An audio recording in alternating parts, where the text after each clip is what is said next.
ఆజ్ఞాతిక్రమం చేసినందున పాపం ఎక్కువైంది. ఆ కుటుంబం ఏమైంది? దేవుని స్వభావం పోయింది, దేవుని ఆలోచన పోయింది, దేవుడు ఉన్నప్పుడు ఉన్నటువంటి ఆనందం పోయింది. ప్రియులారా, దేవుడు తన కుటుంబంలో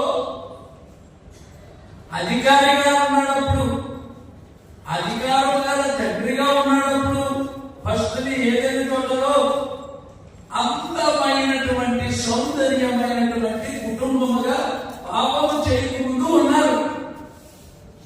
ప్రియులారా, పాపం చేసిన తర్వాత దేవుడు శిక్షగా కదా